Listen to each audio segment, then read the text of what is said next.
ひたすら南に向かった。差し当たっては運を風に任せ、とにかく行けるところまで船を進めることより他はなかった。途中寄港先でいきなり親王の懐めがけて飛び込む少年があった。ヘルティー、ヘルプニー、ヘルプニー、助けうてなんだこいつ。ヘルプ助けうて何を言っておるのだ。誰か助けてにと。とにかく暗転は語学に長けている。ヒルシソーヌ、ウォンタナルワイオシスイータニー。なんと。私は主人の家から逃げてきた奴隷だ。かくまってほしい。プスワンダ、エストプアシスシスミートニー。捕まれば必ず殺されるに。ニーニー、ツレペーってポシーニー。何でもする。連れてってほしいにと。そうですか。巫女様、いかがなさいます。捨てておくわけにも参らんでしょ足手まといにはなりませんか、巫女。ミコミコミコ、小鳥のような少年ですね。小鳥。顔を見ているとなぜか懐かしい心持ちになる。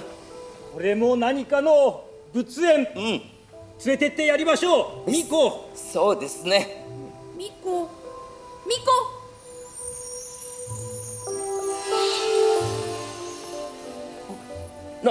なんだ。流れ星。よし、これからお前は星丸と名乗りなさい。いいえ、私はあなたにずっと秋丸と呼ばれていました。え、ミコ。はこれからお前は秋丸と名乗りなさい。い、わかりました。こいついつの間に言葉を覚えたんだ。こうして旅の友が2人となった。船は赤道近く来州半島と海南島の間の水道を抜けると吹く風もぱったりとなぎ、海はいよいよ青黒くねっとりと餅のように粘る。どんよりとした日差しの中、霧垂れ込めて、船は一向に進まない。来る日も来る日も同じ風景。退屈だ。絶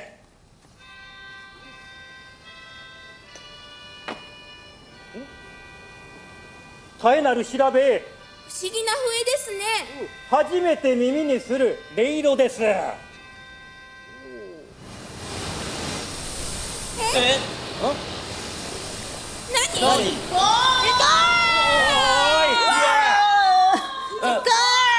なんですこれは。これはこの辺りの海に生息するジュゴンという生き物ではないでしょうか。ジュゴン？ジュゴンって言うんだ、お前。ジュゴンは一目で秋丸に懐いた。ジ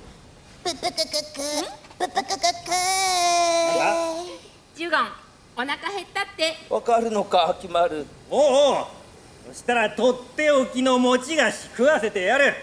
おいおい、ほれよほれ。ほら。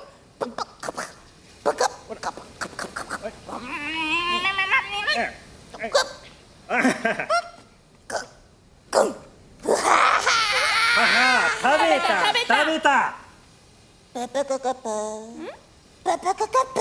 どうした？ジュゴン、うんちしたいって。食ったらもう出すの。はい。おう。なんだなんじゃ。どうした？おいおい、こっち向けてするのか。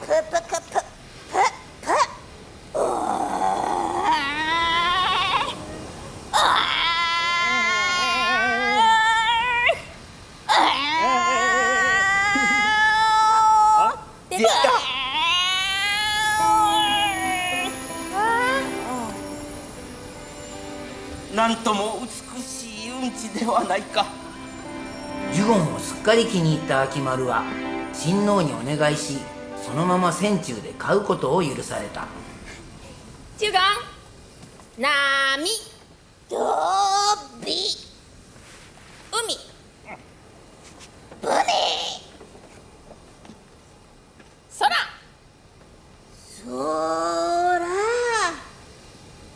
ここは船。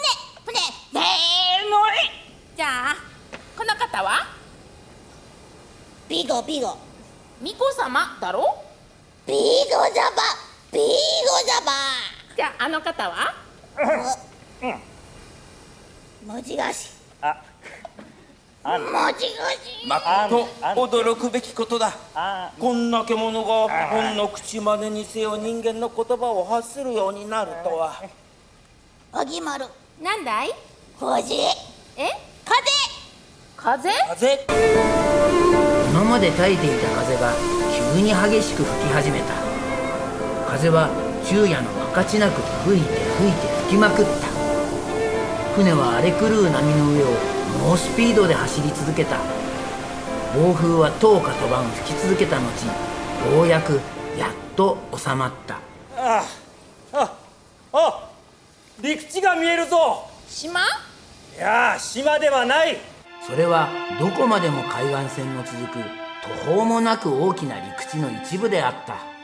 どこだろう。ルーキンよりはよほど南のようだ。チャンパではないか。ほら、金色の花をつけたチャンパカの木が見える。名も知らぬ熱帯の木々がびっしり生い茂っていますね。かぐわしい花の香りがいたします。いいよとにかく上陸いたしましょう。ワクワクしますねワクワクおい、お前もついてくるのか。ついてくついてくお前は海の生き物だろう。大丈夫か。連れてってやりましょうよ。大丈夫かな。大丈夫連れて行ってやりましょう。よし、上陸だ。何十日ぶりかで吸い込むムッとするようなうっそうたる植物の匂いに一同は生気を取り戻した。密林の間にわずかに人の通った新しい道のようなものができている。シダや木の根を踏み分けて一同はひたすら歩いた。暑い。こんなに暑いとは。日本では考えられぬ暑さです。うん、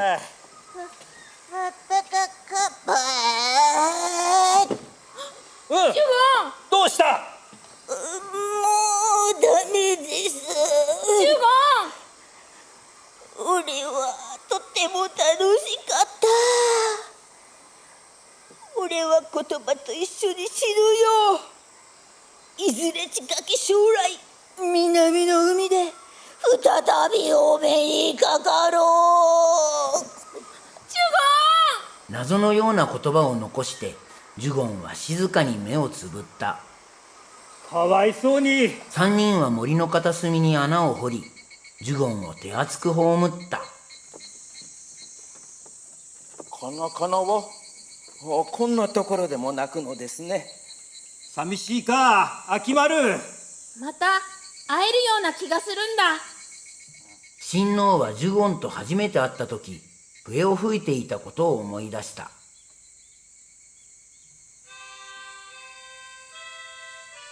笛の音は熱帯の森の中冷たく泉のように流れ、ひとしきりさえざえと鳴り響いた。うるさい。俺は笛なんか大嫌いだ。うるさいうるさいうるさい。いまいましい。なんだ。せっかくいい気持ちで昼寝してたのにくだらん笛の音で起こされちまった。どうしてくれる。こら化け物。四つ足の分際で陣を下ろし巫女様の笛の音をこともあろうにくだらんとはなんと無礼なやつ。何者だお前は。俺は大アリクイというものだ。大アリクイ。ふざけるな。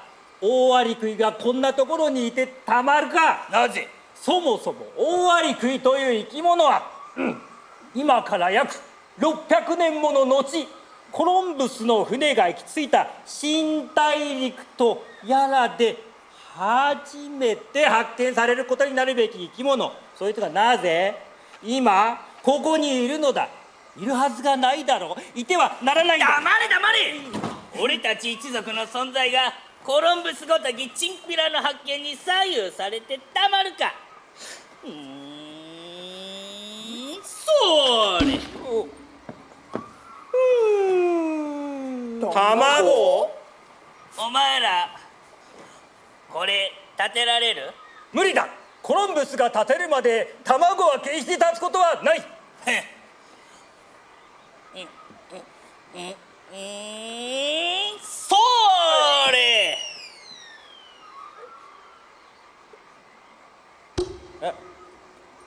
ほら。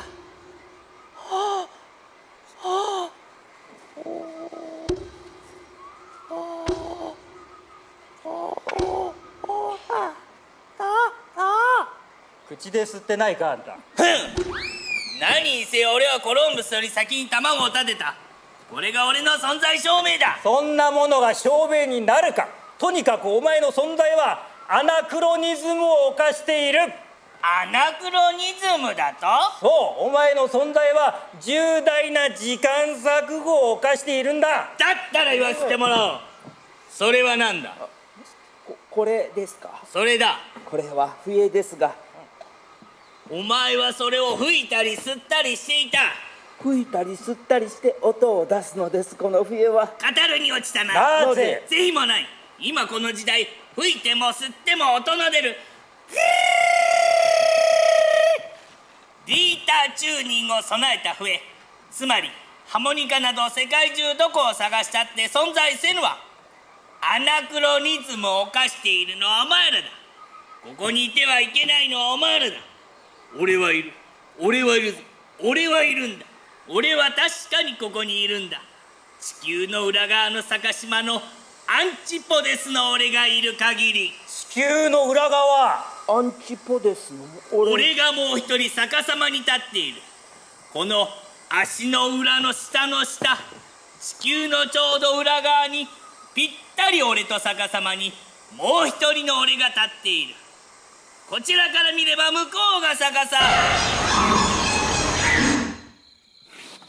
こちらから見れば向こうが逆さ。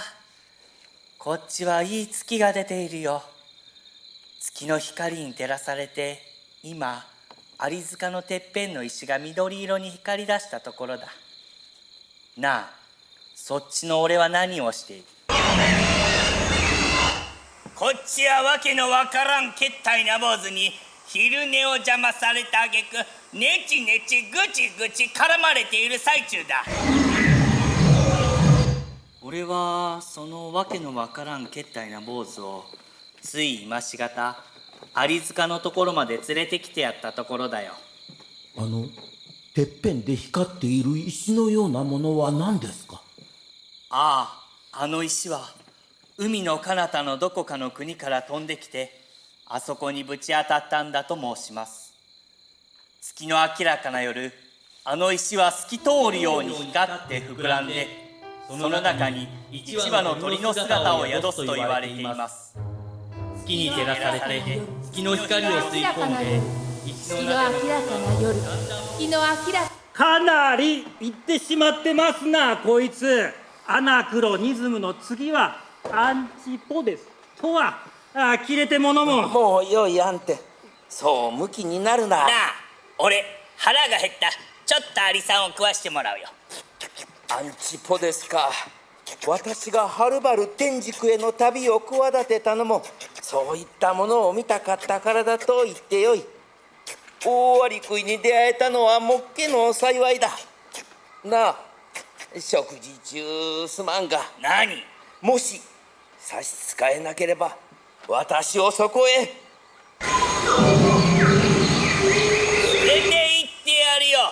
ほらこっちだ。